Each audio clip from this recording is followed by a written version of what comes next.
Mantan Menko Polhukam Mahfud MD memuji kinerja Menteri Keuangan, Menkeu, Purbaya Yudisadewa yang menggantikan Sri Mulyani mendapat pujian. Mahfud menilai Purbaya mulai memberantas korupsi di perpajakan dan kepabeanan. Seperti diketahui, Purbaya Yudisadewa dilantik Presiden Prabowo Subianto menggantikan Sri Mulyani sebagai Bendahara Negara pada Senin, 8 September 2025, atau 28 hari lalu. Dengan gaya komunikasi blak-blakan bak konoi, Purbaya langsung menyedot perhatian. Tak hanya menarik dalam pernyataan, Purbaya juga langsung beraksi mengubah kebijakan keuangan negara, termasuk menempatkan dana pemerintah sebesar 200 triliun rupiah ke Bank BUMN. Purbaya juga tegas dalam hal perpajakan dan kepabeanan.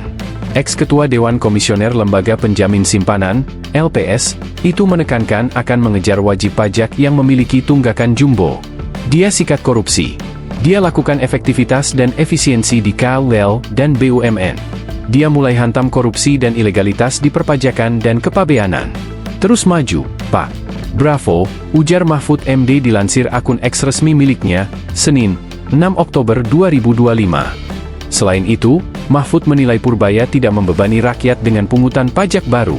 Salut kepada Menkeu Pak Purbaya. Dia tidak membebani rakyat dengan pungutan pajak-pajak baru, ucapnya. Mengutip Kompas.com, Purbaya menargetkan tambahan penerimaan dari penunggak pajak besar. Kementerian Keuangan mencatat ada 200 wajib pajak dengan nilai tunggakan sekitar 60 triliun rupiah.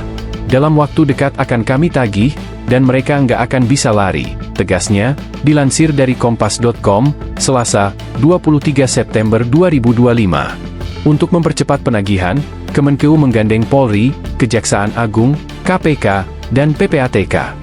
Purbaya menambahkan, strategi ini juga didukung perbaikan sistem Koretas, pemberantasan rokok ilegal, dan stimulus paket ekonomi 2025. Selain itu, ia juga menolak adanya teks amnesti atau pengampunan pajak seperti yang sempat dilakukan pada era kepemimpinan Sri Mulyani. Sementara itu, Menkeu Purbaya mengultimatum Direktur Jenderal Bea dan Cukai Jaka Budi Utama untuk menangkap importir ilegal agar pemberantasan produk impor ilegal bisa langsung ke akarnya. Hal ini diungkapkan Purbaya saat mengunjungi kawasan industri hasil tembakau, KIT, di Kudus, Jawa Tengah, Jumat, 3 Oktober 2025. Jadi Pak Dirjen, yang gini-gini orang enggak boleh lepas ya. Kalau barang kan gampang, tapi kalau orangnya tetap berkeliaran, besok dia impor ilegal lagi, ujar Purbaya, dikutip dari Kompas.com.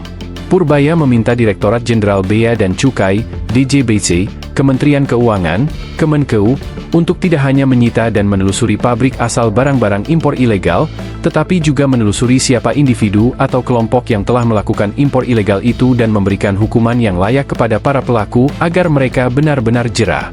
Saya ingin memberi pesan ke importir ilegal, sekarang enggak bisa lari lagi. Anak buahnya juga jangan main-main, tegas Purbaya. Pemberantasan impor ilegal hingga ke akarnya perlu dilakukan lantaran selama ini praktik tersebut telah mengurangi pendapatan negara dan mengganggu pasar dalam negeri. Tidak hanya itu saja, di tempat yang ada bisnis ilegal jadi mengalami kompetisi yang enggak fair. Kedepan akan kita perbaiki itu, tambahnya.